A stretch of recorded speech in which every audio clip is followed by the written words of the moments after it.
Yo people, what's going on, man? It's your boy George back with another video of mine. Hope you're all doing well and taking care of yourselves. Much love to all of you. So, a very unique player build we're doing today. Feel like he's overhated at times, but personally, he's one of my favorites. Kai Havertz, man. Without wasting no more time, let's get into this, man. Well, first, we're going to talk about his player styles, and I've gone with technical and first touch. His first touch is always spot on, you know. He's a very classy and elegant player. He often uses his body to his advantage, that 6'4" build, lanky. So he likes to hold the ball anytime balls are being played to him in the air. He has the ability to receive it and bring it down and lay it off to others. He's also used as an out ball, so that's why I've gone with first touch. He's not dazzling when it comes to dribbling, which I'm going to get to later on in this video. He's not your Odegaard that's going to dribble past players in tight areas, beating 3 or 4 players like a Bernardo Silva would. That's somebody that can decide a game just through dribbling. Havertz is not that type of person that will receive it from deep and run at defenders. But when he does have the ball, he's very tidy in the possession, hardly loses the ball. I've also gone with finesse shot, decent left foot he's got on him. Normally arrowing top corners when he does shoot from outside the box. Now we're going to talk about his sprint speed and acceleration. Very quick player, underrated. But due to his long legs, I don't think he has that acceleration. But as he gets going, he can cover a lot of ground. I mean, his game is centered around making runs in behind. So I'll definitely max his acceleration and sprint speed. Moving on to his finishing / ball striking ability. Penalties has to be maxed out. Very, very composed on the penalty spot. Very nice technique when approaching the ball before striking. Long shots maxed out. Don't think he performs his finesse shots very often. I feel like he needs to because he has a wand of a left foot. His heading ability is probably his most strongest asset. I know a lot of people like to question his finishing. Personally, I think it's more composure than technique. But that's just my opinion.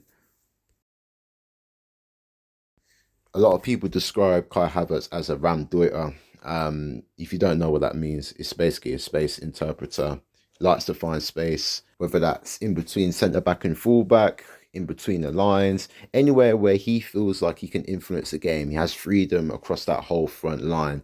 If you're given a license to do that, that's where you get the best out of Kai Havertz. So he's not showing for the ball. So I wouldn't say passing is his main attribute, but he's certainly got good vision and short passing. Like I was saying about his dribbling, he's not the most agile player. I think that's because of his build. You know, 6'4", hasn't got that low center of gravity like a Messi, for example. But one thing that is very important that you have to, you know, focus on when it comes to dribbling is attacking positionings. That is so important because his footballing IQ goes beyond his years. So definitely focus on attacking positioning. This part of his game is also underrated. Under Mikel Arteta, they use a high pressing system, and he's a part of that. Very involved with Odegaard when it comes to pressing and winning turnovers. I wouldn't say his tackling technique is there all the way. He does give away a lot of fouls, but he does show a lot of intensity, often cutting off a lot of passing lanes as well. So he does show a lot of defensive intelligence. I definitely focus on his jumping stats since he is an aerial threat. One thing I will say is he's not the strongest player, especially when he comes up against a more physical, imposing defender like a Kanate, for example, that can bully Kai Havertz in the air, on the ground. So I'd leave it on just how it is. Against a fullback where he's winning an aerial duel, he can win most of them. Positions. Now, I'd say left strike for me would suit Havertz more since he is playing that type of role for Arsenal as more of a shadow striker, Ramdeuter role where he can drift on the wing, often rotating with Martinelli. Sometimes Martinelli comes centrally, Havertz goes on the wing, often rotating, but he's often used as a box crasher on the left-hand side.